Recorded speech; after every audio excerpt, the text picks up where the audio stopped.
Bem-vindos a mais um podcast Bastidores da Política. Hoje a gente recebe a Vanessa Palazzi, que é assessora do deputado Altair Moraes, do Republicanos. Ela tem uma grande história que ela parece jovem, mas olha, de Alesp, não que você não seja, né? Mas de Alesp já tem aí 29 anos, né, Vanessa? Exatamente. Quase 30 anos aqui Exato. trabalhando na Assembleia já. Bom, Vanessa, queria agradecer então por estar aqui no nosso podcast e já te pergunto, né, pra gente entender um pouquinho da sua vinda então para a Alesp. Lá em 95, como é que foi essa relação? Você já trabalhava com isso? Qual que era o contexto ali? Eu não sabia nem o que era Assembleia, eu não sabia o que era um deputado estadual, o que era um deputado federal. Eu não tinha muita ideia. Aos 23 anos, eu trabalhava como radialista, né? Trabalhava numa agência de publicidade e também fazia um programa de rádio com Humberto Mesquita. E num desses programas eu conheci o deputado estadual José Eduardo Ferreira Neto e ele colocou um cartãozinho para mim e falou: Vanessa, venha trabalhar comigo. Eu falei: nossa, mas que estranho, tá me chamando para trabalhar assim do nada? Puxa vida, eu vou então ouvir o que eles têm para falar. Vamos ver, né? Quem sabe? Quem sabe? E fui, e ele falou: você está contratada. E aí, logo em seguida, eu já vim aqui para a Assembleia, ele estava começando o mandato dele, eu tinha 23 anos de idade e comecei a trabalhar aqui, comecei a aprender, comecei a entender um pouco mais sobre o que era política, o que competia a cada cargo. Quando eu entrei aqui, não tinha computador, eram máquinas de escrever, era tudo feito por memorando. A gente tinha aquelas máquinas elétricas que você apertava e de repente disparava tudo. E aí hoje ainda com a Alesp sem papel, né? Outro mundo. É outro mundo, houve uma evolução muito grande. Então eu peguei a Assembleia nessa época, a época que as mulheres vinham trabalhar aqui de meia calça de seda. Nossa. E elas rasgavam, porque elas ficavam aqui embaixo da mesa. Quando iam sair, a meia rasgava, tinha que trocar. Todo mundo via muito alinhado, muito bonito, né? E eu peguei esse ambiente da Assembleia. E foi um grande aprendizado. Eu fui aprendendo aqui dentro da Assembleia, fui descobrindo uma série de coisas, eu ia pesquisando e eu fazia tudo o que eu podia fazer. Eu, com aquela vontade de aprender tudo, eu queria sempre aprender tudo que eu podia, né? Então, sempre fui muito curiosa, assim, em saber das coisas, como as coisas funcionavam, como funcionava o processo legislativo, como funcionavam os projetos, o que um deputado fazia, o que ele não podia fazer, como que era a relação com o governador, como que funcionavam os partidos. Então, eu era uma pessoa muito curiosa nesse sentido, né? E isso foi fazendo com que eu ficasse aqui e fosse somando todos esses anos que eu tenho de Assembleia Legislativa. Você diria que é o que falam, né, de ter sido picada pelo bichinho da política? Olha, eu gosto dos bastidores da política, eu gosto dessa parte dos bastidores, eu acho muito interessante. E uma característica que eu sempre tive é a fidelidade, ser fiel ao deputado com quem eu trabalho. Então, eu sempre fui muito fiel aos deputados aqui que eu trabalho, sempre vesti a camisa de todos eles com quem eu trabalhei. Eu tenho amizade com todos os deputados com quem eu já trabalhei, eles gostam muito de mim, me tratam com muito carinho até hoje. Sempre saí de um deputado para o outro com muita dignidade, com muita sinceridade, com muita educação. Sempre fui tratada com muita educação por todos eles, com muito respeito. Então, assim, eu sou muito grata de ter a Assembleia, de ter feito a minha vida profissional aqui dentro. Foi aqui também que eu não casei aqui, mas eu conheci meu marido, o pai das minhas filhas, eu tive minhas 2 filhas, hoje eu sou casada de novo, mas as minhas filhas aproveitaram um pouco da Assembleia, elas usufruíram da creche, que era uma creche de excelência. Acredito que ainda seja, não sei como está, não acompanho. Reinaugurou agora também, né? Mas as minhas filhas cresceram aqui, então eu pude conciliar o trabalho com a minha vida de mãe. Então foi muito interessante. Eu vinha trabalhar com 2 filhas pequenas para cá. Eu saía aqui num período do trabalho e eu ia amamentar as minhas filhas da creche. E voltava. Então eu trazia de manhã junto comigo quando eu ia começar a trabalhar, e quando eu ia embora eu pegava as meninas na creche. E sempre tinha alguém para ajudar, porque eram 2. Então os policiais sempre me ajudavam a colocar. Eu colocava uma no carro, eles colocavam a outra. E assim foi minha vida, eu fui levando e nunca parei de trabalhar. Sempre gostei muito de trabalhar. Até falando nisso, né, você, nesse trabalho com o deputado José Eduardo Ferreira Neto, você também decidiu ali expandir os horizontes, expandir os conhecimentos, né? Como é que foi isso?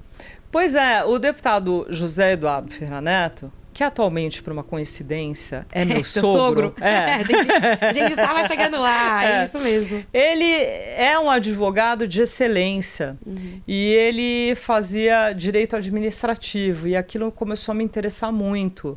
Eu via, e ele apresentava peças aqui muito interessantes, ele teve projetos de lei aqui muito interessantes no Parlamento Paulista. E eu o admirava muito, muito. E aquilo me despertou uma vontade de estudar, de fazer direito. Eu falei, eu vou prestar, eu também quero ser advogada, eu também quero entender melhor o processo legislativo, isso me interessa. E eu fui estudar. E aí eu consegui conciliar a minha faculdade com o meu trabalho da Assembleia, estudava de manhã, entrava aqui à tarde, ficava até à noite. E consegui me formar também, eu já era formada em jornalismo e me formei em direito também. Hoje eu tenho OAB, tudo, não advogo, mas aqui na Assembleia a gente sempre precisa do direito. E todo cidadão precisa do direito. É importante você ter noções sobre direito. É muito importante você entender o direito para a sua vida pessoal, para a sua vida profissional. Para qualquer coisa, o direito é importante. Eu gosto muito. Até gostaria de puxar um gancho aqui, aproveitando, porque o deputado ele tem um projeto, não tem? Para inserir noções básicas de direito nas escolas? O deputado Altair Moraes tem um projeto que inclui no ensino médio, as noções básicas de direito. Isso é muito legal, porque quando a gente era criança, e eu sou da mesma época que o deputado Altair Moraes, a gente tinha uma matéria na escola que chamava Educação Moral e Cívica. Então, quem é da época de 1970, 1975, 80, vai se lembrar que na escola a gente aprendia isso, e era muito legal. Nós tínhamos noções básicas do direito, da cidadania, a gente aprendia as músicas, o hino nacional corretamente, o hino à bandeira. Então, assim, isso foi muito importante. Então, o deputado Altair Moraes tem este projeto para que se insira no ensino médio essas noções básicas de direito, o que é muito legal. Sim. Projeto extremamente interessante. E olha só que bacana esse projeto. Os próprios estudantes de direito que já estiverem se formando, eles podem dar uma vez por semana aula para esses alunos nas escolas. E isso conta como hora de estágio para eles. Que interessante. Olha que projeto bacana. É muito legal esse projeto do deputado Altair Moraes. Bom, aliás, é um deputado que eu gosto muito de trabalhar. Até vou voltar ali numa questão, né? Porque você trouxe esse gancho aí, eu lembrei desse projeto do deputado. Mas então, você falou até da questão até pessoal, né? Que casou aqui na Lesp, ainda depois reencontrou o filho do deputado, que hoje é seu segundo marido, né? Hein, né? Então eu queria voltar para essa parte aí. Então, você, na verdade, casou, o pai das suas filhas, você conheceu aqui também? Não, o pai das minhas filhas eu conheci fora da Assembleia. Aí eu tive as meninas, depois de 8 anos de casada eu me divorciei, fiquei 3 anos separada e depois desses 3 anos eu conheci o Gilberto. E o Gilberto, coincidentemente, eu não sabia. Eu olhava para ele, eu não sabia quem ele era, mas ele era filho do Dr. José Eduardo Ferreira Neto, que foi o primeiro deputado com quem eu trabalhei. Que coincidência. E quando nós descobrimos essa coincidência, né, nós falamos, puxa vida, ele falou para mim, ele viu que a mãe dele me conhecia no Facebook, sabe aqueles amigos em comum? Falou, mãe, da onde você conhece a Vanessa? Nossa, ela trabalhou com o papai, a gente gosta muito dela. Aí o Gilberto falou assim, puxa, minha família deu o aval, já dado, então agora eu vou conversar Sabia com que era ela. para casar. E foi assim, nós nos apaixonamos de verdade. A gente se apaixonou e logo que a gente conheceu, nós já ficamos juntos e rapidamente nos casamos, né? E foi muito legal depois descobrir essa coincidência, porque eu continuei a amizade com o Dr. José Eduardo Ferreira Neto, com a Maria Isabel, que é a esposa dele, né, que é a minha sogra. Eu tinha uma amizade ao longo dos anos, eu tive uma amizade ao longo dos anos com eles. Então, quando a gente se conheceu, a gente viu que tinha essa coincidência. E depois que eu fui lembrar que quando eu trabalhava aqui na Assembleia com o Dr. José, ele já havia aparecido algumas vezes no gabinete. Eu já tinha visto, já tinha olhado, mas acho que ele é casado. Mas estava trabalhando, né? É isso mesmo. Bom, e você comentou, né? Trabalhou primeiro com o Dr. José Eduardo, que a gente conversou bastante, agora trabalha com o Altair, mas teve aí um período, né, entre esses dois deputados que você trabalhou com outros parlamentares. Então, conta um pouquinho. Sim, eu trabalhei 9 anos com o deputado Aldo Demarque. Depois eu trabalhei com o deputado João Melão Neto, que já faleceu, mas eu trabalhei com ele. Depois eu trabalhei com o deputado Itamar Borges, que é um amigo querido. Depois do Itamar, eu trabalhei um período com o deputado Jorge Caruso. Depois eu trabalhei também com o deputado Xerife do Consumidor, com o deputado Celso Nascimento. E eu já estou agora há 5 anos com o deputado Altair Moraes. Poxa, foi bastante. Bastante tempo. Mas também, né, com bastante experiência aqui na LESP, bastante tempo, também dá aí para trabalhar com nos mais diversos gabinetes, né? E me conta, então, alguma desse período aí, né? Aproveitando aqui o nome do nosso podcast, Bastidores da Política. Então, qual bastidor te marcou nesse período? Você falou um pouquinho desse trabalho, né, com o Dr. José Eduardo, de ter aí tido esse desejo de aprender sobre direito. E os outros também, como é que foi esse eu período? sempre fui aperfeiçoando o meu trabalho. Eu acho que, assim, na política, nós temos que... primeira coisa que a gente tem que ter é fidelidade. É uma coisa muito importante. Você vestir a camisa do deputado com quem você trabalha. A segunda coisa é ser uma pessoa proativa. A proatividade é uma coisa muito importante para quem trabalha com o deputado. Por quê? Porque os deputados, eles são muito ocupados, eles têm muitas coisas para resolver, eles têm muitas questões, né? Eles trabalham com o público, eles trabalham com essa parte de atendimento. Então, nós como assessores, nós temos a obrigação de sermos proativos e tentar trazer novas ideias. Nós temos que ser criativos para os deputados, né? Tudo isso, todo esse nosso trabalho, ele agrega a vida de um parlamentar. E outra coisa que eu prezo muito é o atendimento. O atendimento da assessoria é uma coisa importantíssima, porque nós somos a cara do deputado. Nós somos a cara. Então, quando chega uma pessoa no gabinete, todos nós lá do gabinete do deputado Altair Moraes, nós fazemos questão de atender bem quem chega lá. Nós fazemos questão de servir um café, servir uma água, fazer com que a pessoa se sinta acolhida nesse ambiente de Assembleia Legislativa, né? Entender e acolher o pedido dela, entender o que ela precisa, ver de que forma que nós podemos ajudá-los, né? E, assim, muito mais do que isso, existe toda a parte legislativa que é muito importante. Então, nós entendermos também qual é a dor da população. O que a população de São Paulo está precisando? Então, eu acho que a grande coisa que nós, como assessoria de um deputado, pesquisamos muito isso. Qual é a dor da população de São Paulo? O que está faltando? Qual a iniciativa que nós podemos propor aqui para a população de São Paulo? Eu acredito que o deputado Altair Moraes, eu sei disso, ele tem uma preocupação muito grande com isso.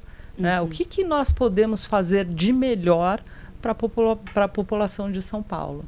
Bom, até falando disso, tem algum projeto, alguma votação que você se lembra desses quase 30 anos aqui na LESP que foi muito marcante, que você costuma se lembrar muito? Conta pra gente. 2 projetos muito importantes que foram aprovados aqui nesse período.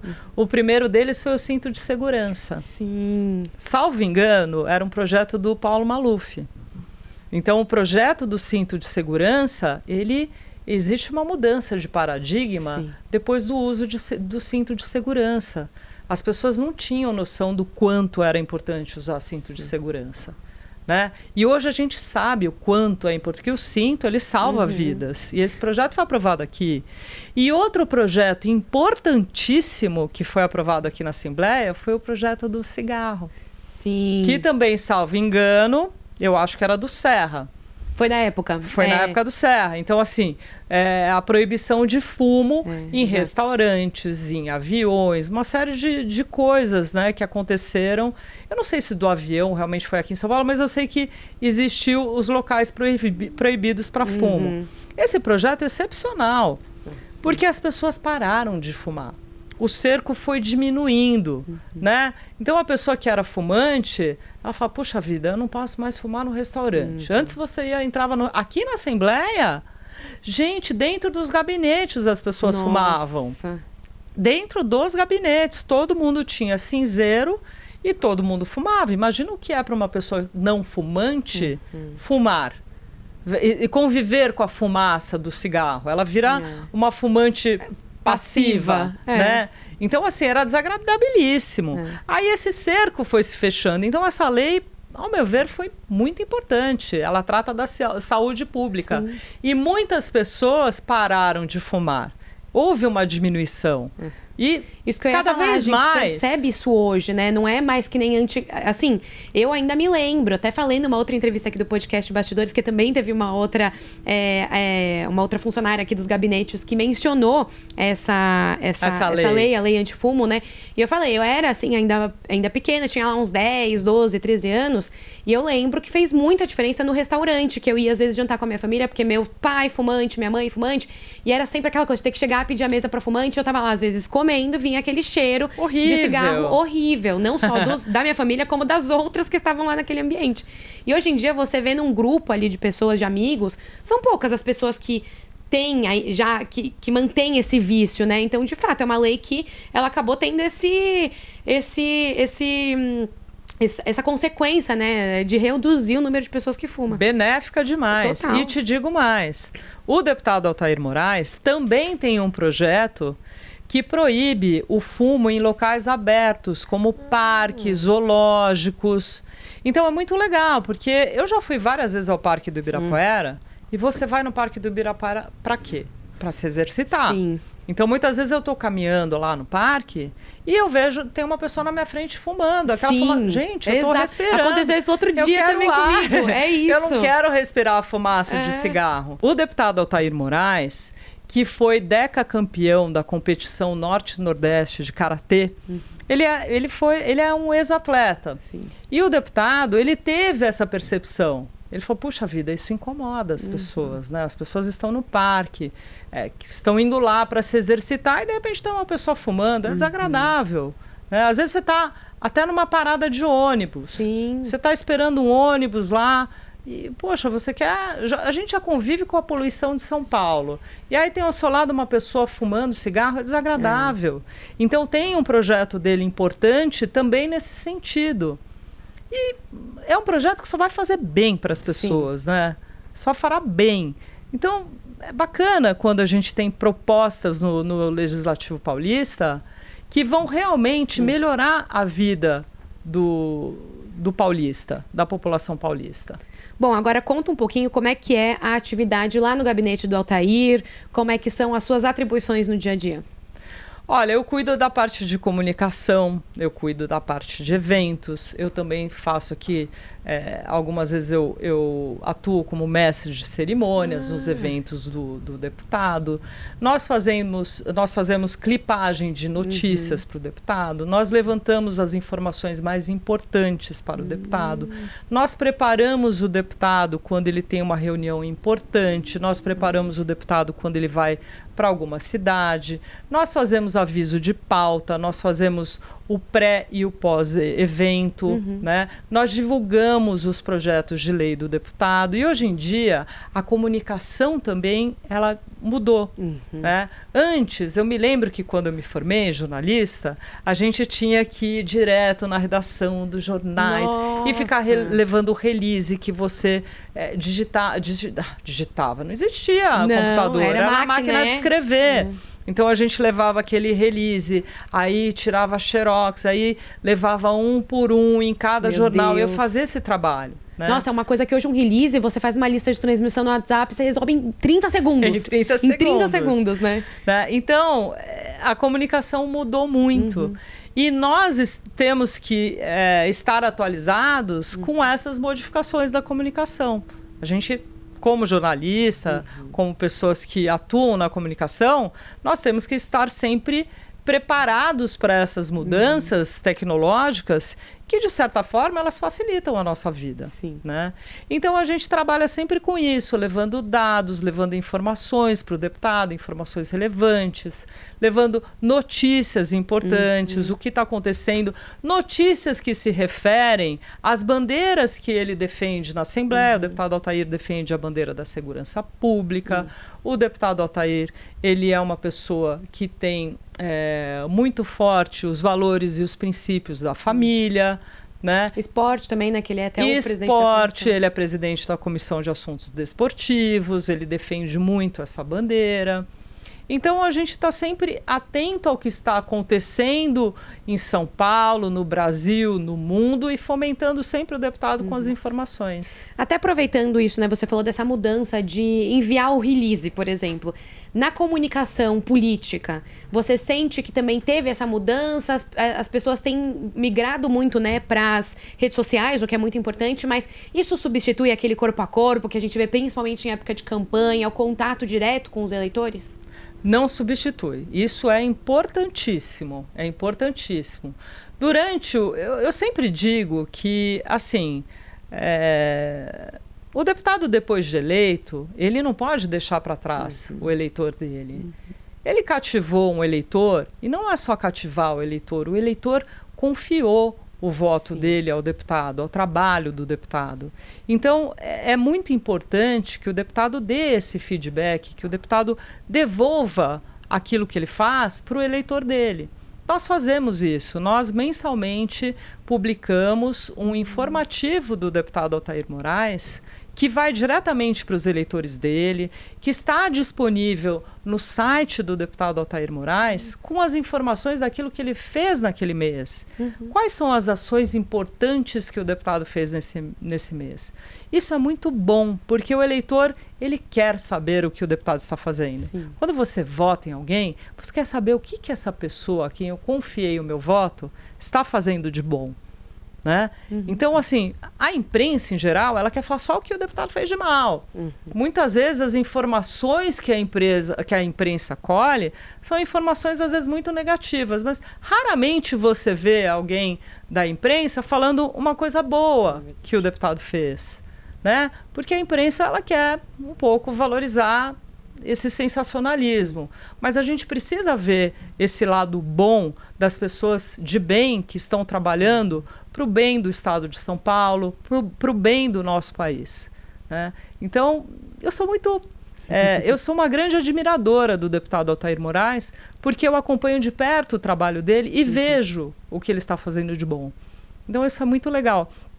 E os eleitores dele recebem também essa comunicação. A gente faz isso, é muito importante que a gente faça isso. Tem alguma estratégia que vocês percebem que nas redes sociais ou até alguma comunicação do deputado no plenário, em alguma comissão, tem alguma estratégia ali que vocês sentem que dá mais retorno, que vocês conseguem ter mais engajamento da população? Sim, o Instagram e todas as redes sociais, elas são muito particulares. Embora a gente ache, Instagram é Instagram, mas olha, o que funciona para um não funciona para o outro. Então nós precisamos, cada deputado, cada pessoa que lida com a sua rede social, ela tem que ver o que funciona na rede social dela. Olha, isso para mim funciona, mas colocar isso daqui não funciona. E a gente sabe, como que eu fico sabendo disso? Você vai ver o seu engajamento. Olha, isso daqui eu coloquei e o meu público gostou. É legal, eles gostaram desse jeito que eu me comuniquei. Isso foi positivo para mim. Então eu vou me aproveitar desse vídeo que eu fiz. Não me aproveitar, eu vou fazer parecido com isso, porque as pessoas gostaram. Né? Usa a mesma estrutura, o que eu né, tô querendo dizer? forma. Às vezes é o jeito que você fala, às vezes você fez um vídeo que foi muito relevante, e às vezes um vídeo é mais relevante, por exemplo, do que você colocar uma foto estática. Então a gente tem que entender as redes sociais e ver o que está dando certo para cada um. Isso para mim funciona. E pode ser que o que funcione para você não funcione para outra pessoa. Exato. Né? Então, por isso que é importante que cada um avalie os seus insights, que você olhe como é que está o seu engajamento, o que as pessoas gostaram, onde mais elas curtiram, o que elas viram aqui do meu trabalho que elas gostaram, sabe? Isso é interessante na comunicação. Por isso que é preciso ter profissionais especializados que tenham essa visão e vão orientando os seus deputados nesse sentido. Bom, queria até deixar claro aqui para quem acompanha a gente que você tem esse conhecimento, até porque você mesma é uma pessoa super presente nas redes sociais, é uma influencer digital, né? Que tem o Mulheres de 40+. Então, queria saber como é que surgiu essa iniciativa, é um blog, como é que é? Olha, o Mulheres de 40+, surgiu quando eu tinha 39 anos, ia fazer 40 anos, estava prestes a fazer 40 anos, e eu tinha me divorciado do pai das minhas filhas e eu precisava me conhecer novamente. E eu precisava também me reinventar. Então, eu comecei eu criei um blog, sentei na frente do computador, criei um blog e falei, vai se chamar Mulheres de 40. Não sei como esse nome veio na minha cabeça. E eu criei um site do Mulheres de 40.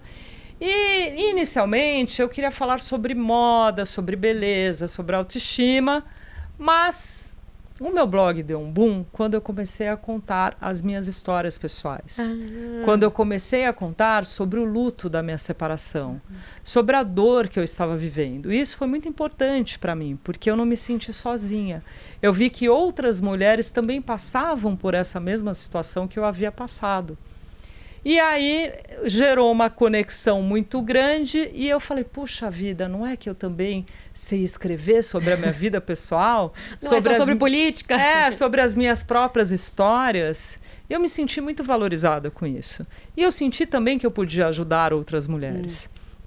Então, Mulheres de 40 começou pelo site, depois eu comecei a compartilhar os meus textos no Facebook, eu tinha muito engajamento, as pessoas vinham, conversavam comigo, eu ouvia muitas histórias de mulheres. E aí, depois de alguns anos, assim, depois de uns 4, 5 anos que eu já tinha as redes sociais, tal, aí eu fui para o Instagram. Eu tinha no Facebook, foi o Facebook onde tudo começou. Aí depois que eu fui para o Instagram, eu colocava muitas frases motivacionais para as mulheres, porque antes o Instagram ele era muito de fotos. Hoje o Instagram mudou, ele é muito mais vídeo, né? E então eu continuo conversando com essas mulheres e hoje eu abordo vários temas, não só sobre relacionamentos, eu falo sobre o meu estilo de vida, eu falo sobre beleza, eu falo sobre saúde, bem-estar, autoestima, autoconhecimento. Legal. E passaram-se 12 anos. Hoje eu estou com 52. E aí eu falei, puxa vida, eu não quero que a pessoa ache que eu tenho 40 ou que eu quero parecer 40, né? Eu vou colocar mulheres de 40+. Assim, eu abranjo todas essas mulheres, que tem mulheres que me seguem desde o início. Nossa, estão envelhecendo comigo. E hoje eu também abordo essa questão muito forte da maturidade, do etarismo, né? De como nós estamos envelhecendo, como nós podemos envelhecer bem.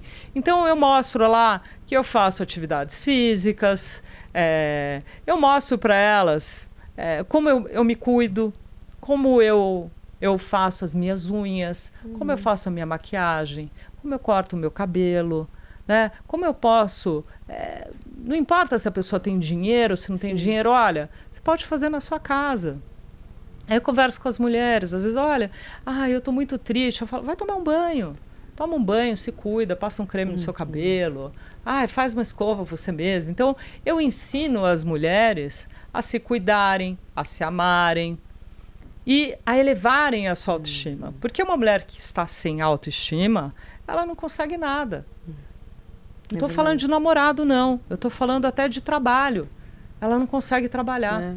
Teve um dia que uma seguidora, amiga, me ligou e falou, aos prantos, chorando, Vanessa, arruma um emprego para mim. Eu falei, como que eu vou te arrumar um emprego se você está chorando? Como é que você vai numa entrevista desse jeito? Olha, vou te recomendar, primeiro você se cuida. Cuida de você, da sua parte física, da sua parte mental, para você estar bem com você mesma. Porque senão você não consegue nada. É aquela coisa, tá bem com a gente mesma pra tá bem com o resto todo, né? Isso é super importante. Você sabe que uma das descobertas que eu tive nesse meu luto da separação foi descobrir que eu era uma ótima companhia para mim. Eu descobri que eu sou muito boa companhia para mim. Porque chegou um momento que eu falava assim, eu não quero mais ficar saindo, não quero ir pra barzinho, não quero... Não, eu quero ficar na minha casa. Com minha casa, eu mesma, né? Sucrilhos, iogurte, Netflix e pijama. E tava tudo bem. Sim. E aí teve um dia também que eu falei, hoje eu quero sair sozinha de bicicleta. Peguei minha bicicleta, saí, fui pro parque, falei, que gostoso, né? Tá tudo bem. Ai, como tudo é bonito. Tá tudo tão lindo. Eu comecei a achar a vida bonita. Isso é importante, você se autoconhecer. Você, não é que, eu sou autossuficiente. Não, eu gosto de ser casada novamente. Eu gosto da minha família. Eu adoro as minhas filhas, são maravilhosas. Eu tenho 2 meninas, né? Mas, assim, é importante que a gente se cuide. Dá pra fazer os dois, né, no final das contas. Dá pra você ser uma pessoa autossuficiente e também gostar de estar com os outros. Gostar de estar com o marido. Porque, assim, quando você não está bem, você não cuida de ninguém. É verdade. Quando você não está bem com você mesmo, você não consegue cuidar dos outros. Eu passei uma aprovação muito grande. A gente não combinou isso, mas eu vou te falar. Fale, por favor. A gente gosta. Eu, no final do ano... O meu irmão sofreu um gravíssimo acidente de carro na África do Sul. Nossa. E eu precisei ir para lá, para a África do Sul, para cuidar do meu irmão. E, enfim, nesse período eu buscava forças que eu falava, eu não sei de onde, mas eu preciso estar bem, porque não era só meu irmão, era o meu irmão, a sua família a minha toda. sobrinha, a namorada do meu irmão e o namorado da minha sobrinha, todos na UTI. Nossa, era um acidente com os 4. Com os 4, gravíssimo. E eu precisava estar bem. Então, nesse momento, a minha fé, ela aumentou assim muito. Porque tem horas na sua vida que você fala assim, o que eu posso fazer, né? O que eu posso fazer nesse momento? Eu só posso ter fé. Então, eu tive muita fé para eu ficar bem. Para eles, para cuidar deles. Porque... Quando você está num ambiente assim de hospital, você não pode ir para a pessoa que está lá. Meu irmão estava entubado. Nossa. Eu não podia chegar no meu irmão e começar a chorar, que era tudo que eu queria fazer. Falar, não, Deus me dá forças, porque a hora que eu chegar no meu irmão eu quero ser forte. Porque ele precisa que eu seja forte agora. Eu quero chegar na minha sobrinha e falar para ela que vai ficar tudo bem. Eu quero chegar na namorada do meu irmão e falar, eu tô aqui. Você não está sozinha. Eu tô aqui para você. E pro namorado da minha sobrinha também. Eu falava, o que eu posso fazer por vocês? Estavam lá na cama, eu falava, eu posso orar. Eu vou orar por vocês. E deu certo. Fazer as minhas orações. Graças a Deus estão todos bem. Estão todos bem. Meu irmão continua no hospital, está se recuperando ainda. Mas aqui no Brasil? Aqui no Brasil já. Conseguiu trazer. Ai, que bom. Sim. Eu consegui trazê-los. Porque além de ter toda essa parte emocional, né, de você estar lidando com pessoas acidentadas, doentes, dentro de uma UTI, em estado gravíssimo, né? Tinha a questão burocrática para repatriá-los para o Brasil. Nossa. Não deve ter sido fácil. Não. Eu imagino. Mas a gente descobre a nossa força nesses momentos, sabe? Sim. A gente descobre que nós temos essa força, principalmente nós mulheres. Sim. Nós temos essa força, esse equilíbrio, a inteligência emocional, né? E então é uma experiência dolorida, mas a dor transforma a gente. Sim. A dor modifica. A dor faz muitas vezes a gente crescer, sermos resilientes. Então, muitas vezes as pessoas estão passando por um problema, por uma dor, mas elas têm que pensar que existe uma luz no fim do túnel. Sabe, quando eu tive um problema muito grande, que foi um deles, né? Um dia minha mãe falou assim para mim, filha, quando você chegar ao fundo do poço, não tem mais nada para você fazer. A única coisa que você pode fazer é dar um impulso para você começar a subir. Então, várias vezes na minha vida, quantas vezes a gente já chegou no fundo do poço? Quantas pessoas chegam no fundo do poço e falam, ai, não tem mais nada, fica tudo ruim. Você tem problema com a sua família, você tem problema com o seu marido, você tem problema no seu trabalho, de repente fala, nossa, eu tô assim num estado que, meu Deus, né? Então, a gente não pode perder a fé. E quando chegar no fundo do poço, dá um impulso e começa a subir.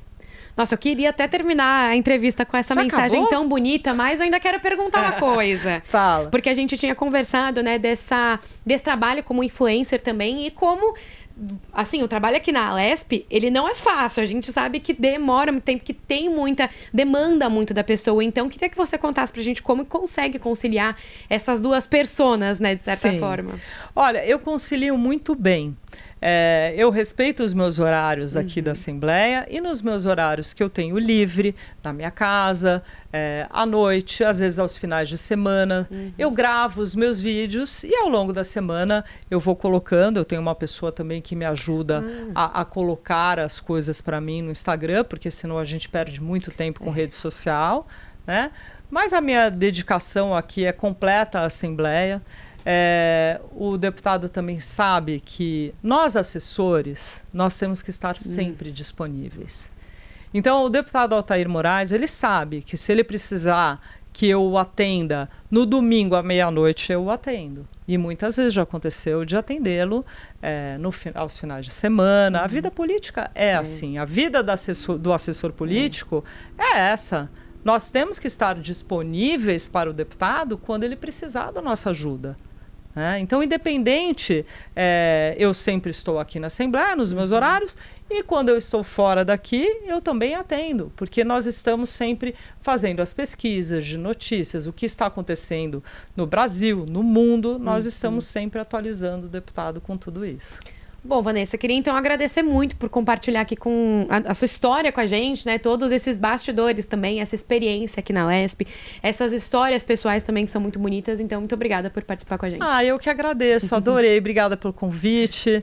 E eu adoro a Assembleia, estou muito feliz de estar aqui. Parabéns para a Rede Alesp, que sofreu uma transformação gigante, está maravilhosa. Parabéns pelo podcast, adorei. Bom, esse foi então o podcast Bastidores da Política. A gente recebeu a Vanessa Palazzi, assessora do deputado Altair Moraes, do Republicanos, falando um pouquinho sobre essa experiência aqui na Alesp, que já soma aí quase de 30 anos de carreira só aqui na Alesp, também contando um pouquinho dessas histórias pessoais e os bastidores da política. A gente volta no próximo podcast.